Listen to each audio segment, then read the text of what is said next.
साथियों, पूरे राज्य में जब से बिरसा मुंडा ब्रिगेड का जो काम, बिरसा ब्रिगेड का जो काम, आदिवासी विचार मंच का जो काम शुरू हुआ है, तब से एक अलग अलग टाइप के कमेंट्स आ रहे हैं, अलग अलग टाइप के हमारे ऊपर टिप्पणियां की जा रही है कि आदिवासी क्या बोलना चाहता है, ये कब से आप लोग शुरू कर दिए हैं।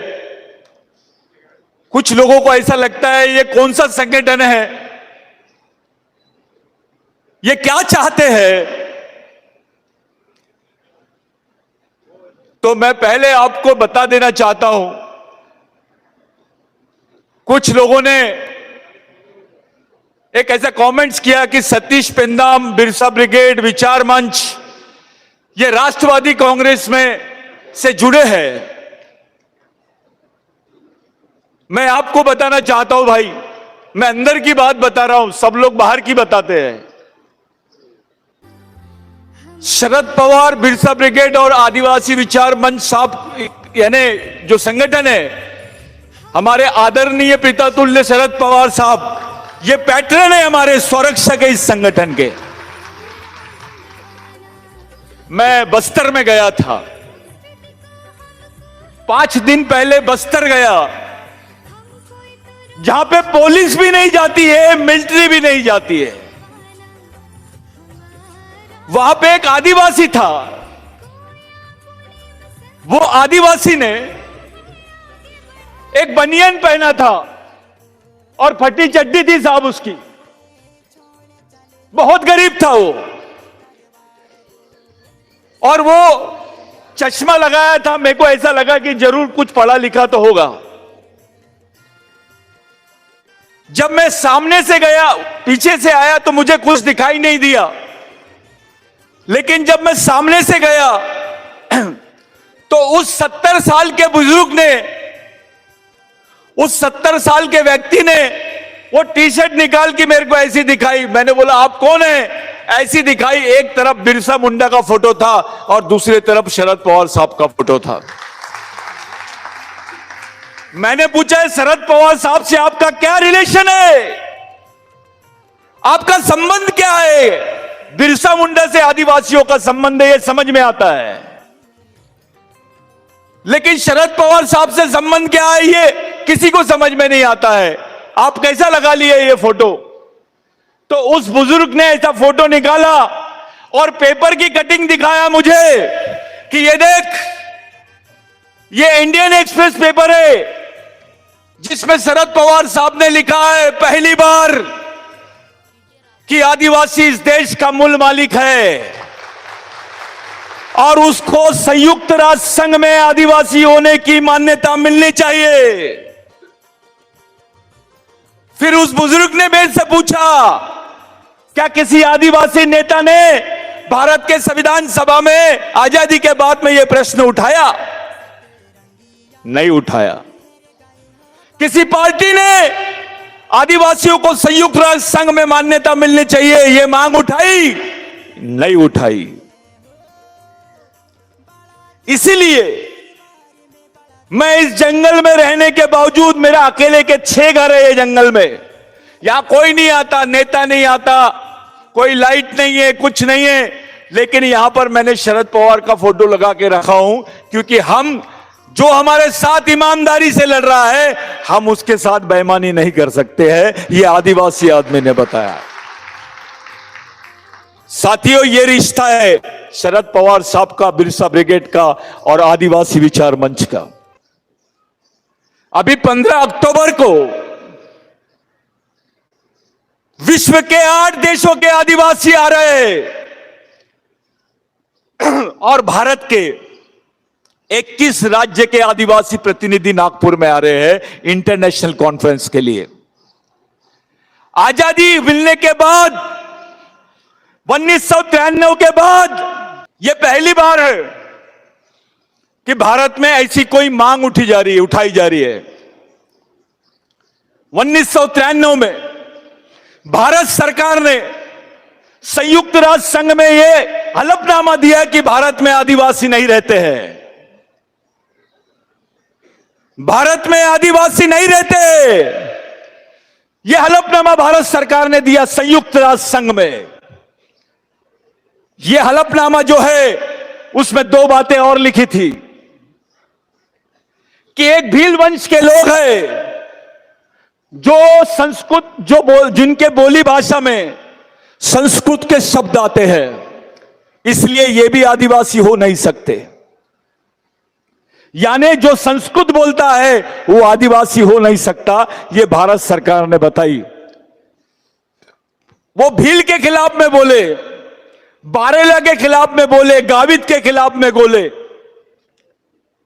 इस देश के आधे आदिवासियों के बारे में उन्होंने बोला है, और पूरे आदिवासियों के बारे में तो बड़ी अचानक अचंभित करने वाली बात बोला है कि भारत में आदिवासी नहीं रहते हैं। अरे ये भारत का संविधान बोलता है कि जो अनुसूचित जनजाति के लोग हैं वही इस देश के आदिवासी है।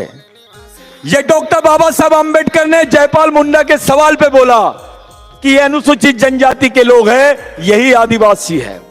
भारत के सर्वोच्च न्यायालय ने 2010-2011 में बोला कि tribes are the aboriginal people of India. ये इस देश के मालिक है, इनको मालिक होने का सम्मान मिलना चाहिए, उनको संयुक्त राष्ट्र संघ में आदिवासी होने का अधिकार मिलना चाहिए। ये बात सुप्रीम कोर्ट ने बोला। अरे इस देश में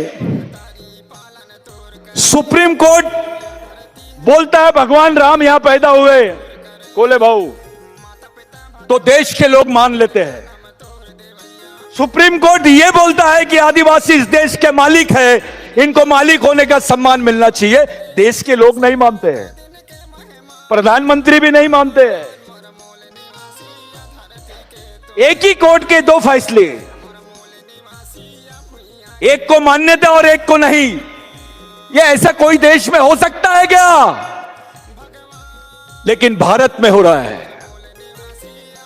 इसी बात को लेकर नागपुर में आने वाले 15 अक्टूबर को अंतर्राष्ट्रीय सम्मेलन हम लोग ले रहे भाई, जिसका नेतृत्व शरद पवार साहब करने वाले, हमारे पैट्रॉन करने वाले हैं, जिसमें भारत के 19 राज्य के लोग आएंगे, विश्व के 8 देशों के लोग आएंगे, और वीडियो कॉन्फ्रेंसिंग में करीब करीब 6 देशों के लोग आपके साथ में रहेंगे। यह पहली बार हो रहा है कि अफ्रीका का आदिवासी, ऑस्ट्रेलिया का आदिवासी, इराक का आदिवासी, इटली का आदिवासी, फ्रांस का आदिवासी भारत के आदिवासियों के लिए खुल के सामने आ रहा है। यह पहली बार हो रहा है। मैं आप सब लोगों को 15 अक्टूबर का सामाजिक निमंत्रण देता हूं और यह बता देना चाहता हूं कि ऐसा सम्मेलन 1993 के बाद में भारत में हुआ ही नहीं, और वो सम्मेलन का पीछे जो हमको प्रेरणा मिली है वो पवार साहब की मिली है। मैं इसलिए उनको मानता हूं। साथियों, जिस जगह पे हम लोग आए हैं, जिस कोली चबूतरे के बारे में हम लोग बात कर रहे हैं, पूरे शिवाजी महाराज की हिस्ट्री में, शिवशाही की हिस्ट्री में मेरे को एक उदाहरण बता दीजिए कि 150 आदिवासियों को खुलेआम कत्लेआम किया गया। कोले बाबू, 150 आदिवासियों को खुलेआम मारा गया, उनकी गर्दनें काटी गई और उस चबूतरे पे ले जाके रखा गया। जब वहां से आदिवासी हटे तो सत्ता मुगलों की आना चाहिए था, लेकिन वहां पर पूरा साम्राज्य पेशवाइयों का कैसे हुआ? कैसे हुआ? किसने मारा आदिवासियों को? क्यों मारा गया? ऐसी हत्या शिवाजी महाराज और संभाजी महाराज के मानने वालों को पहली बार हुई है इतिहास में। ऐसा क्या था कि आदिवासी को ही मारा गया? इस बात पे कोई बात नहीं करता है। शिवाजी महाराज पर जो हिस्ट्री बनाई गई है उसमें से आदिवासी बाहर है। किला आदिवासियों का, लोग आदिवासी, उसके सैनिक आदिवासी और राजा शिवाजी। यह उदाहरण आपको देश में कहीं देखने नहीं मिलता है। आप यहां का हिस्ट्री निकालिए। जो शिवाजी महाराज की किसान सेना थी वो आदिवासियों की सेना थी। जो शिवाजी महाराज के कार्यकाल में फारसी में वो जो चलता था, यानी आपका पूरा शासन का काम चलता था, संभाजी महाराज और यहां के माधव कोड़ी आदिवासी, वारली आदिवासी, ठाकर आदिवासियों ने एक सजेशन प्रस्ताव पास किया शिवाजी महाराज के सामने कि जो राज्य की भाषा है वो प्राकृत होनी चाहिए। और जब प्राकृत भाषा आई तो पूरे राज्य के लोग शिवाजी महाराज के साथ में खड़े हुए। शिवाजी महाराज ने संस्कृत भाषा की बात नहीं की थी, प्राकृत भाषा की बात की थी। संस्कृत और प्राकृत में फर्क है। और जिसको मराठी बोला जाता है यह मावड़ी भाषा है, यह आदिवासी भाषा है। यह इस देश की सबसे बड़ी भाषा है। इसको स्टेट का रिकॉग्निशन होना चाहिए, लेकिन इसको एबोरिजिनल लैंग्वेज के रूप में भी रिकॉग्निशन होना चाहिए। यहां के मराठा भाई को पता चलना चाहिए वो किसका वंशज है। यहां के बहुजन भाई को मालूम होना चाहिए वो किसका वंशज है। यहां के दलित भाई को मालूम होना चाहिए वो किसका वंशज है। यहां के क्रिश्चियन को, यहां के मुस्लिम भाई को, यहां के सिख भाई को मालूम होना चाहिए वो किसका वंशज है। ये वनवासी वनवासी का कार्यक्रम बहुत अलग है। जिस दिन आदिवासी वनवासी हो जाएगा, यहां का मराठा, यहां का ओबीसी, यहां का दलित, यहां का अल्पसंख्यक स्वर्गवासी हो जाएगा। आपकी कल्चरल हिस्ट्री खत्म हो जाएगी, आपको कोई नहीं पहचानेगा। आज जो अमेरिका का आदिवासी आपके साथ खड़ा होना चाहता है वो केवल एक आदिवासी नहीं, यहां के मूलवासियों के साथ में खड़ा होना चाहता है। हम हिंदू धर्म के खिलाफ में नहीं है। आप हिंदू संस्कृति की बात करते हैं, हम सिंधु संस्कृति की बात करते हैं। अरे जो पहले है, शिवाजी महाराज ने हर हर महादेव क्यों बोला? उस वक्त दूसरे भगवान का प्रचार नहीं चल रहा था क्या? महादेव क्यों बोला? आपको समझ में आना चाहिए। ये महादेव कोड़ी, हर हर महादेव, क्या संबंध था उसका? हड़प्पा मोहनजोदारो की जो संस्कृति थी उसकी भाषा प्राकृत थी। अभी तक के संस्कृत भाषा में मोहनजोदारो हड़प्पा की जो लिपि है उसको पढ़ नहीं पाए, लेकिन मैं मराठी मावली भाषा में पढ़ सकता हूं। उसमें भगत का रिसर्च है। मैं गोंडी भाषा में पढ़ के बताता हूं आपको, महादेव कोड़ी की भाषा में, भिल्ली भाषा में पढ़ के बताता हूं, कोरकू भाषा में पढ़ के बताता हूं आपको, वारली भाषा में, ठाकर भाषा में पढ़ के बता सकते हैं। ये हम चैलेंज करते हैं। ऐसी क्या बात है कि 1993 में गवर्नमेंट बनी और इन्होंने प्रस्ताव भेज दिया कि भारत में आदिवासी नहीं रहते हैं। भारत में आदिवासी नहीं रहते का मतलब यह होता है कोले भाऊ कि भारत में आदिवासी वंशज नहीं रहते हैं। आप भी नहीं रहते हैं। अगर आप हिंदू हैं तो रहते हैं, लेकिन जिस दिन आप बोलेंगे मैं मराठा हूं, मैं ओबीसी हूं, मैं आदिवासियों का वंशज हूं, उस दिन आप भी नहीं है। जिस दिन आदिवासी वनवासी, उस दिन बाकी सब स्वर्गवासी। यह सच्चाई है। जो शिवाजी महाराज की किसान सेना थी, वो मावलों की सेना जो थी वो आदिवासी सेना थी। सच्चाई है। शिवाजी महाराज को बचाने वाले लोग, उनको मालूम था कि अब हम मरने वाले हैं, बावजूद उसके उसको बचाने के लिए शिवा नाई नाम का व्यक्ति जाता है। वो शिवा नाई नहीं था, सलून वाला नाई नहीं था, वो आदिवासी वारली समाज का नाई था, जिसकी हिस्ट्री अभी मिलती है। आप कल्याण में जाइए, वहां पर एक क्षेत्र है, नदी है, जहां पे लोग घूमने जाते हैं। पड़गा करके क्षेत्र है। उस पड़गा क्षेत्र में शिवा नाई का आज भी अवशेष मिलता है। जो संघर्ष चालू है वो संघर्ष पहचान के लिए है, वो अस्तित्व के लिए है। आदिवासियों को, ओबीसी को, मराठाओं को, दलितों को, अल्पसंख्यकों को आज इतना सीनियर मोस्ट नेता मिल सकता है क्या? आपके पास में शरद पवार साहब का कोई अल्टरनेट होगा तो दे दीजिए हमको। ऐसा कोई व्यक्ति हो जिनके पास में इतना अनुभव है, ऐसा कोई डॉक्टर है आपके पास में पवार साहब जैसा, जिनको समाज की बारीकी मालूम है? इसके बाद क्या है आपके पास? हमारे पास क्या है? आदिवासियों ने किसकी तरफ देखना चाहिए? हमारे जनरेशन के लिए आखिरी लीडर है हमारे वो, और पहले भी लीडर वही है। कौन पवार साहब के साथ में खड़ा है, कौन नहीं है, हम इसकी परवाह नहीं करते हैं, लेकिन यह सच है पूरे देश के आदिवासी आज पवार साहब के साथ में है। साथियों, ये जो मूवमेंट है, ये जो मिशन है, इसको बदनाम करने का भी षड्यंत्र चल रहा है। आप मुस्लिम को आतंकवादी बोल दीजिए, आपको गोली मारने का अधिकार मिल जाता है।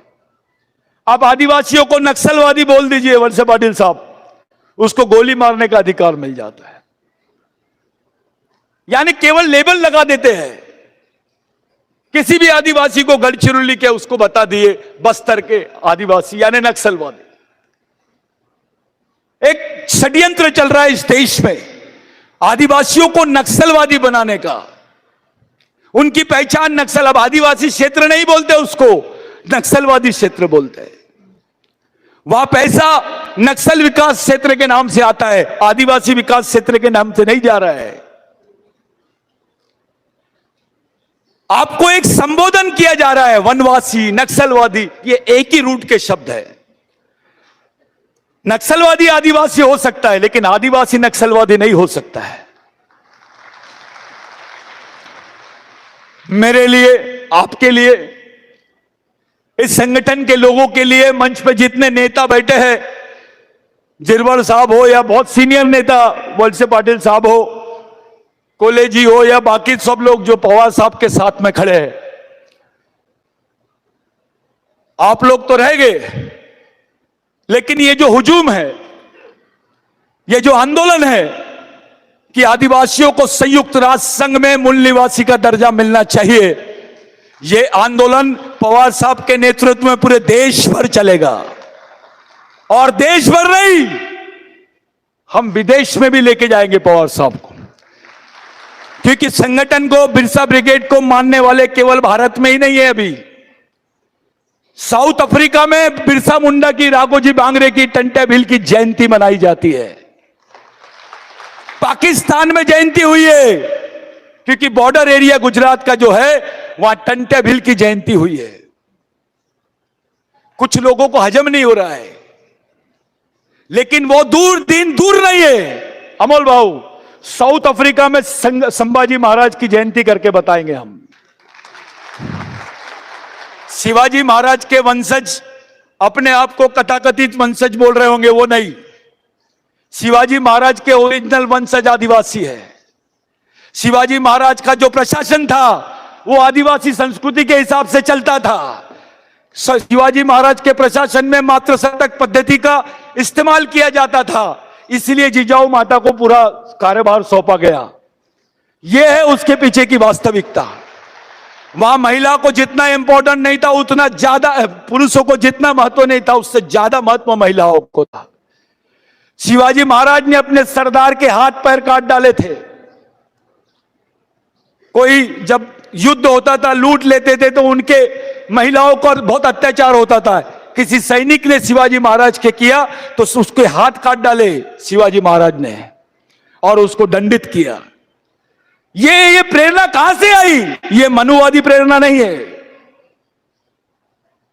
बाबूराव शर्मा को चंद्रपुर के एक ही दिन में फांसी और पीपल के झाड़ में लटका दिया गया। जो सजा संभाजी महाराज को दी गई, बाबूराव शर्मा को फांसी देने के बाद में ये चूने में, एक रसायन में डाल दिया गया, उनकी बॉडी को पूरा गला दिया गया, चूने की भट्टी में डाल दिया गया।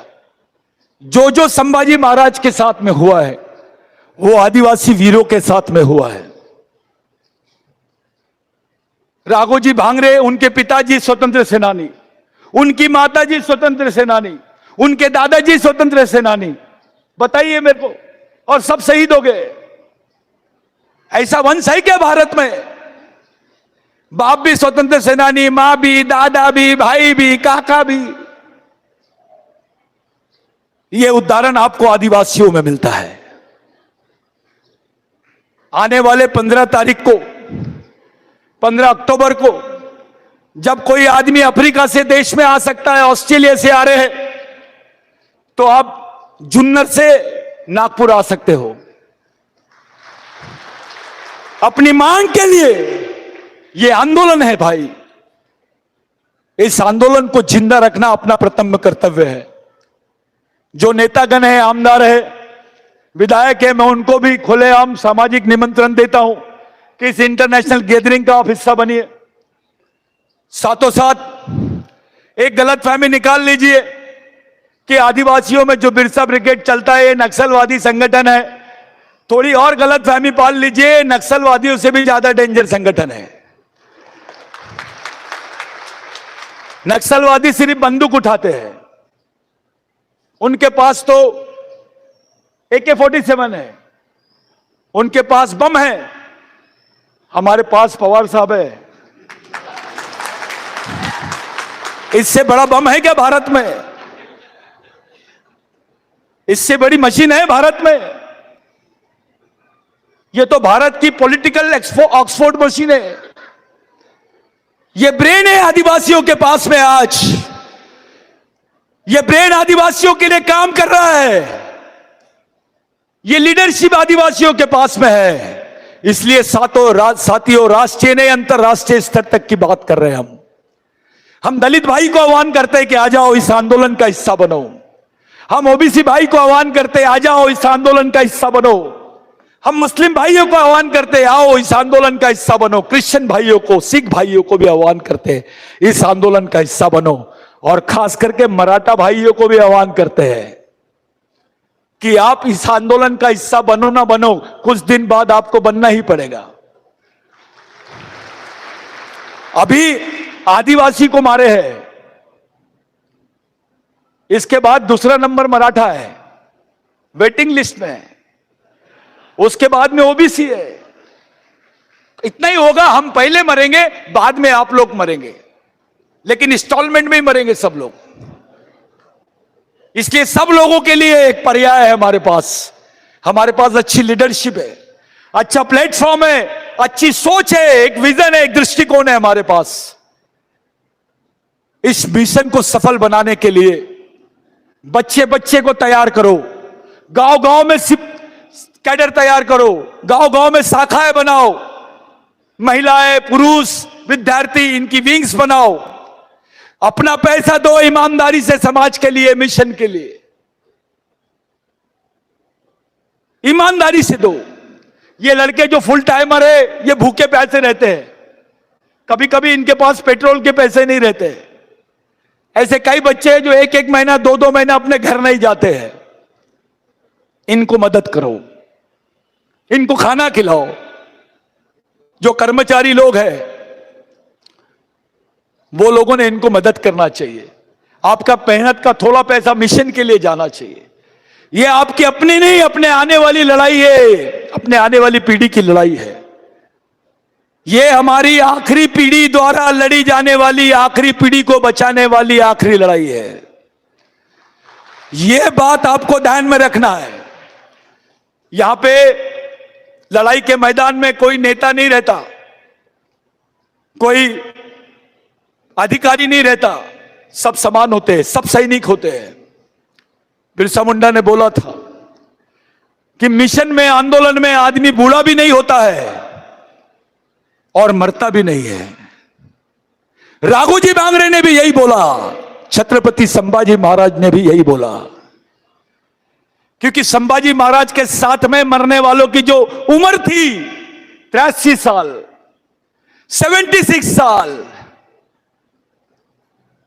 ये उम्र के लोग संभाजी महाराज के साथ में मरे, वो आदिवासी थे। एक आंदोलन की जरूरत है। ये हम सब लोगों के लिए इशारा है। मैं ज्यादा समय नहीं लेता हूं क्योंकि हमारे बीच में पवार साहब आने वाले हैं। एक आप लोग आए, आप लोगों ने इसको संयुक्त रूप से इतना अच्छा कार्यक्रम किया। किसी ने कलेक्शन नहीं दिया होगा, ईमानदारी से कलेक्शन देना। कोई किताबें नहीं खरीदा होगा, ईमानदारी से किताबें खरीदना। पढ़ने की, लिखने की और लड़ने की आदत डालो। जो बच्चों ने मेरे पास कविता दिए थे, माफ करना मैं नहीं पढ़ पा रहा हूं भाई, कुछ कारण है, लेकिन मैं अपनी मैगजीन में इसको जरूर छपवाऊंगा, आपको भेजूंगा। जितने आयोजक लोग हैं इनको बहुत तकलीफ होती है। अधिकारियों से, कर्मचारियों से विनती है, दिल खोल के काम करो, मेहनत करो, उनको पैसा भी दो, तन मन धन से सहयोग करो। ज्यादा घमंड मत करो, मैं अधिकारी हूं, मैं अध्यक्ष हूं, मैं सचिव हूं, अपने घर में रख के आओ।